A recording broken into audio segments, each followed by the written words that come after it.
And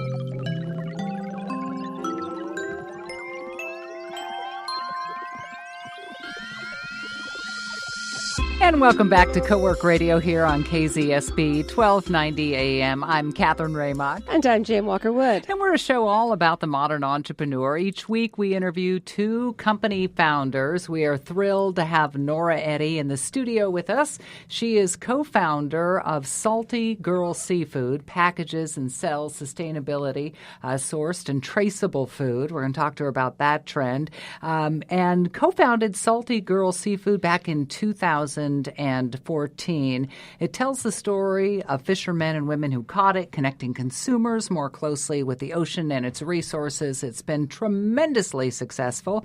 And you are living here in Santa Barbara. First of all, welcome to the show. How are you? I'm fine. Thanks for having me. Good. A new mom, I understand, too. Yeah, you have a 4-month-old? Yep, 4-month-old Are you baby girl. sleeping at all? Sleeping on and off. We take 3-hour naps throughout the night. That's what we say. And that works. You are seafood industry not new to you. You grew up in Alaska. How did this begin for you? So I actually grew up on the East Coast. I grew up in New England, kind of grew up in this quintessential New England fishing community. A lot of my friends' families are fishing families. A lot of my friends actually grew up and became fishermen themselves. So had kind of that early taste and early sense of the industry. I went on to get my degrees in marine biology and then ultimately ended up in Alaska working as a scientist in the commercial fishing sector up there. And in an industry, I would say, dominated by men mostly. Was that something that was obvious to you when you got into the industry, or did you think about it? Were you conscious of it? So it's certainly a very male-heavy industry. I grew up working for my dad in construction. So it was not something that I was shy about, was showing up, whether you're showing up at a job site and it's all men and, you have to make your way, or you're showing up on a commercial fishing vessel and it's all men. You figure it out. You get down to work. Now, you started off as a software company, basically connecting fishermen with restaurants, but no actual product yourself. And now you're mainly selling product. Yes. Why did you make that transition? So when we started the company with this technology platform, we didn't have a whole lot of expertise, but we had this great idea. And basically what we did was listen to our customers over time and kind of listen to what was happening in terms of feedback on the brand. And we had so many people who were so interested in Salty Girl and what we were doing and what the brand stood for, who also wanted a reliable and trustworthy source of seafood. And so we didn't see the kind of traction we wanted to see with the original business model, but we really felt and our data was showing us that there was something else with this brand and with this consumer confusion around seafood and kind of the need for this one brand of seafood for Americans. And so that's when we made the pivot into our retail model, which is where we are today. You're then having to deal with the FDA and government controls. Yes. So we had to learn a totally new side of the business. We had to go from being a really lean, tech-minded startup to having this consumer packaged goods that we're now producing. When I was reading about how it first started for you, and you were actually shocked with how mislabeled fish products were. Yep. But this whole traceability thing I find fascinating because it's fairly new.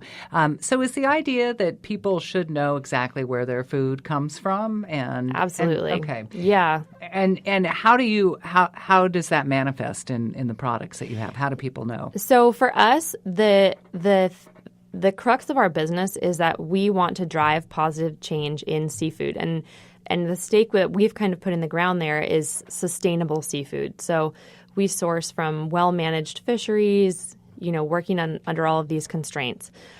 But the caveat is that you can't be confident that your product, that your fish is coming from a sustainable source if you don't have the traceability, if you don't reliably know where it comes from.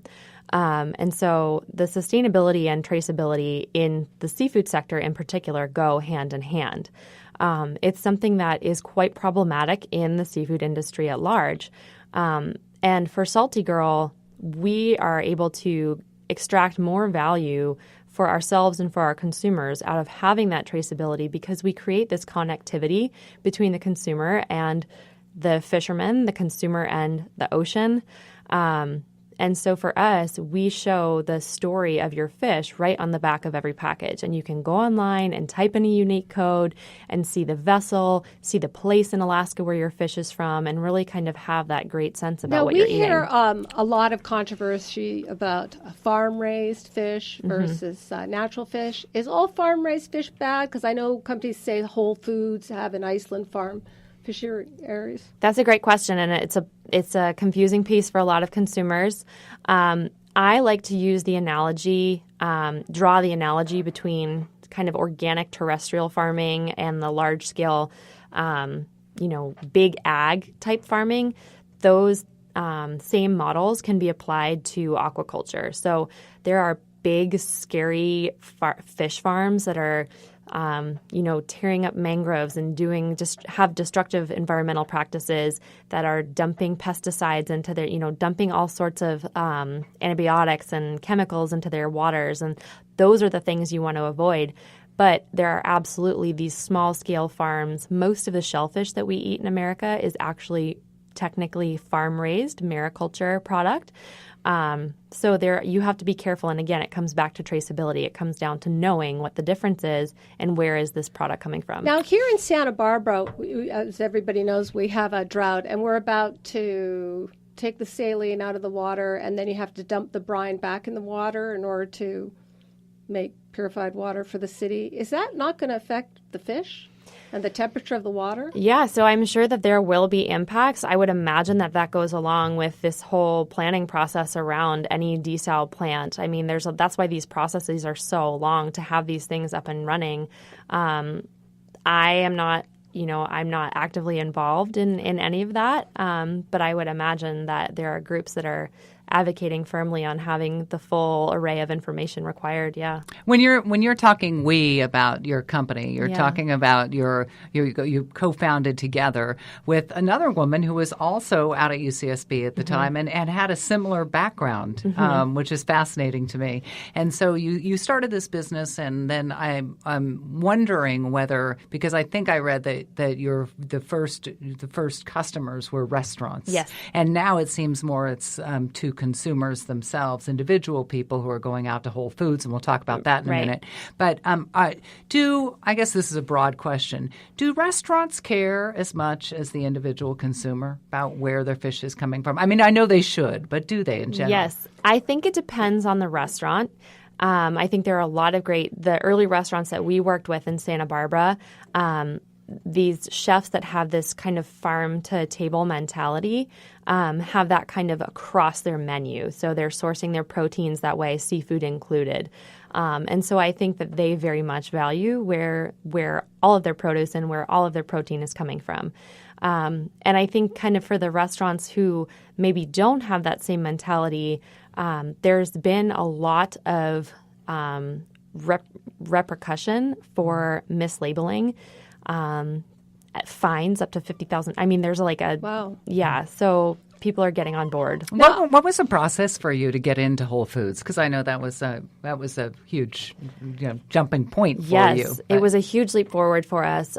We actually had a friend of the company whose son was a buyer in another department. He was a buyer in the beverage department and happened to be able to make that connection. And like so many things in business, that is just all about how, flipping over the right stone and finding the right connection. Now, you're an active coworker, and I know you've done at least one pitch and maybe more than one, to raise capital. Do you have any advice for people out there who are getting prepared to do a pitch? Oh, yes, absolutely. Something that we learned very early on was know your numbers. Make sure that you can speak to your numbers, cost of acquisition, kind of the whole gamut. Understand your financials, kind of understand the nitty-gritty, but be able to come from a place of passion a lot of investors, there's kind of two separate mindsets in the investors that we've encountered. There are investors who invest in teams, investors who invest in people, and investors who invest in ideas. So it's really important to identify either before you have a meeting or quickly during the meeting what kind of investor you're at the table with. Do your research. Do your research. If you're just tuning in, we're talking with Norah Eddy. She is a co-founder of Salty Girl Seafood. And if for people that are new entrepreneurs and struggling with their business ideas and having maybe hitting some walls, is there any advice that you would give to people that are having a tough time or at that place where they're having a tough time with their business?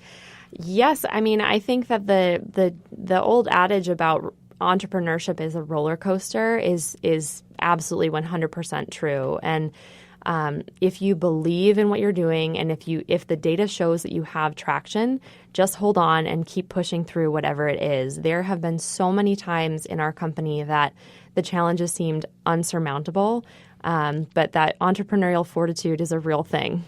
And so what's next for you?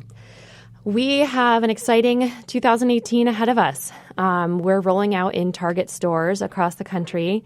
We're introducing our, thank you. Yes, very exciting. Yay. We're launching our Salmon Bites product, which is a product looking to disrupt the fish stick category. So bringing a better, more natural food product to kids and having this awesome first exposure to seafood for them.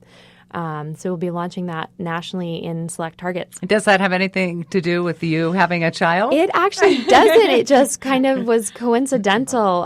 But now, being a parent, when I think about kind of the path we've been on with Salty Girl, I think about the things I want for my children, and this product that we've developed is absolutely right down the heart of the plate. If you are tuning in now, Norah Eddy is the co-founder of Salty Girl Seafood. If you missed part of that interview, you can hear it replayed today. Go to coworkradio.com.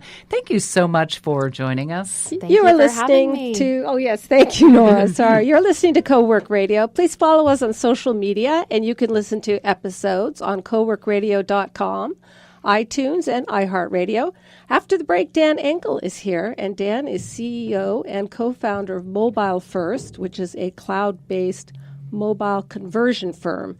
He also co-founded FastSpring, which grew from 30,000 to 120 million. And we'll be right back.